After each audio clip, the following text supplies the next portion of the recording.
Chairman Crapo, Ranking Member Brown, members of the committee.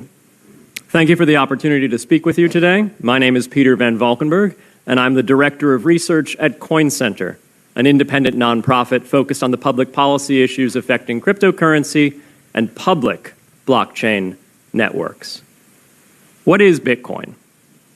Bitcoin is the world's first cryptocurrency, and it works because of the world's first public blockchain network.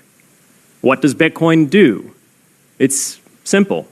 It lets you send and receive value to and from anyone in the world using nothing more than a computer and an internet connection. Now, why is it revolutionary? Because unlike every other tool for sending money over the internet, it works without the need to trust a middleman.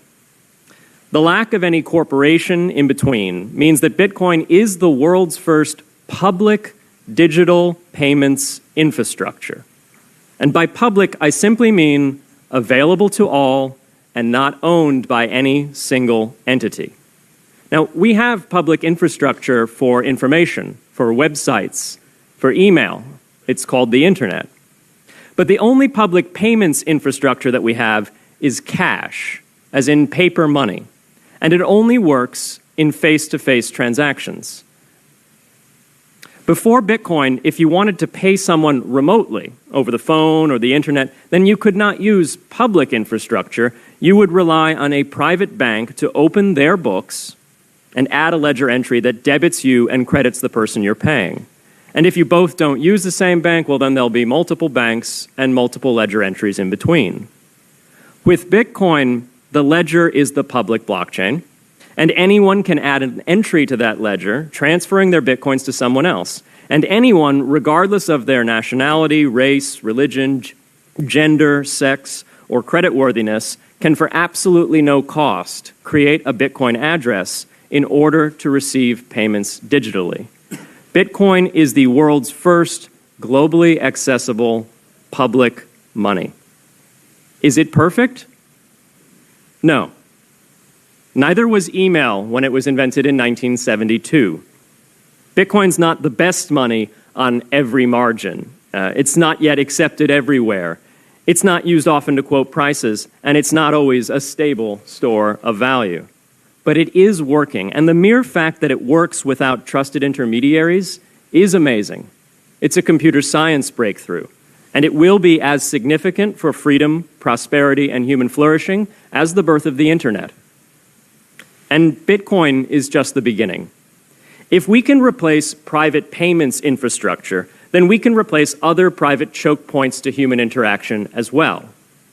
Now, why should we want to build more public infrastructure? Why should we embrace blockchains over corporate intermediaries? Why should we tolerate their inefficiencies and work to make them better?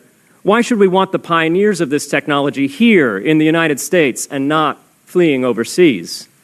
A simple reason. Because the corporate intermediaries providing today's critical but privately owned infrastructure are becoming fewer, larger, and more powerful, and their failures are increasingly grave. So roughly half of all Americans, 143 million people, had their Social Security numbers exposed to hackers because of a breach at Equifax. The SWIFT network has relayed hundreds of millions of dollars in fraudulent transactions because of hacked member banks in Bangladesh, Vietnam, Ecuador, and Russia. The FBI suspects now that the largest of these hacks was perpetrated by North Korea. Corrupt, low-level employees at an Indian bank, Punjab National, were able to fraudulently certify SWIFT messages, stealing $1.8 billion. It's the largest electronic bank robbery in history. In fact, it's the largest bank robbery in history. In October 2016, an estimated 1.2 million internet-connected devices were hacked and turned into a botnet that for several hours made prominent websites unavailable across Europe and North America, including CNN and Fox News, the New York Times, and the Wall Street Journal. Increasingly, physical machines are being connected to the internet to augment their capabilities. They're wired through servers that are owned and maintained by private and trusted intermediaries, the so-called Internet of Things. Pacemakers from St. Jude's Hospital have been hacked. Baby monitors from TrendNet have been hacked. And Jeeps from Jeep have been hacked to the point where they can be remotely commandeered and driven off the road. Now, those vulnerabilities are inescapable in systems that have single points of failure. It doesn't matter if the point of failure is a corporation or if it's a government. There shouldn't be a single point of failure. Similar choke points existed before the internet. If you wanted to deliver a message, you'd have to go through one of 3 television broadcasters or a handful of newspapers. Private corporations are essential, but no critical infrastructure should rely on 1 or 2. The internet removed single points of failure in communications infrastructure and ushered in a wave of competition among new media corporations building on top of its public rails. Blockchains can similarly disintermediate critical payments and IoT infrastructure. The technology is not yet ready to answer all of those questions today, but it is our best hope. And as with the internet in the 1990s, we need a light-touch, pro-innovation policy to ensure that these innovations flourish in America for the benefit and security of all Americans.